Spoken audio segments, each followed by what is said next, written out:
తెలంగాణ రాష్ట్ర అభివృద్ధి కోసము డెవలప్మెంట్ పైన కాంగ్రెస్ పార్టీ చిత్తశుద్ధితోటి చాలా స్పష్టంగా కేంద్ర ప్రభుత్వానికి దీనికి నేషనల్ స్టేటస్ ఇవ్వాలి, దీనికి నిధులు కూడా కేటాయించాలని చెప్పి మా ముఖ్యమంత్రి గారు ప్రధానమంత్రి గారిని కలిసినప్పుడు కూడా అనేక సందర్భాల్లో దీనిపైన డిమాండ్ చేయడం జరిగింది. అండ్ చాలా స్పష్టంగా ఇవ్వాలని చెప్పి కూడా కోరడం జరిగింది.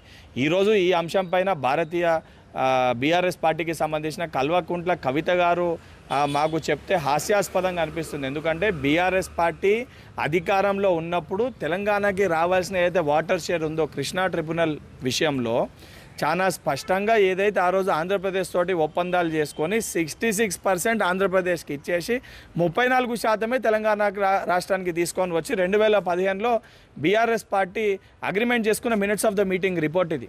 వారి చిత్తశుద్ధి ఇది.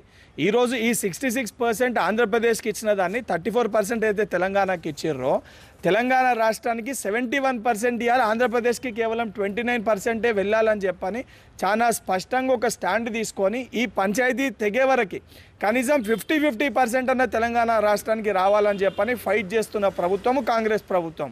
దానితో పాటు కనీసం వాళ్ళ 10 ఏళ్ల పరిపాలనలో తాగునీరు కూడా తీసుకురాలేకపోయారు. ఇదే పాలమూరు రంగారెడ్డి ప్రాజెక్ట్కి వెళ్ళి వారు 10 ఏళ్లలో చేయండి సంవత్సర కాలం పాటు కాంగ్రెస్ పరిపాలనలో సుప్రీంకోర్టులో దాని గురించి వివరించి ఉమ్మడి మహబూబ్ నగర్, నల్గొండ, కొంత పార్ట్ ఆఫ్ రంగారెడ్డి జిల్లాకి తాగునీరు కూడా ఈ పాలమూరు రంగారెడ్డి ప్రాజెక్ట్కి వెళ్ళి తీసుకొని వచ్చిన ఘనత కాంగ్రెస్ ప్రభుత్వానికి తగ్గుతుంది.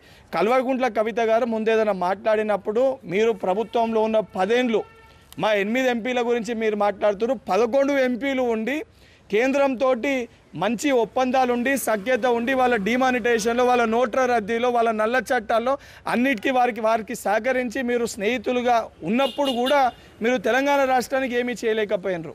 ఈరోజు మాకు చిత్తశుద్ధి ఉంది. 100% తెలంగాణ ప్రాజెక్ట్స్కి నేషనల్ స్టేటస్ పైన కానివ్వండి, పాలమూరు రంగారెడ్డి ప్రాజెక్ట్ పైన కానివ్వండి, తెలంగాణ రాష్ట్రానికి రావాల్సిన నిధులపైన తప్పనిసరిగా మేము కొట్లాడతాము.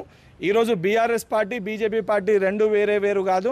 బీఆర్ఎస్ పార్టీ అంటేనే బీజేపీ రిస్తదార్ సమితి, గల్లీలో కుస్తీ ఢిల్లీలో దోస్తీ అనే విధంగా మీ ఇద్దరి వ్యవహారం ఉందని తెలంగాణ ప్రజలందరూ కూడా చాలా స్పష్టంగా గమనిస్తారు. మరిన్ని వీడియోస్ కోసం ఛానల్ ని సబ్స్క్రైబ్ చేయండి. లేటెస్ట్ అప్డేట్స్ కోసం వాట్సాప్ ఛానల్ ని ఫాలో అవ్వండి. ఆ లింక్ డిస్క్రిప్షన్ లో ఉంది.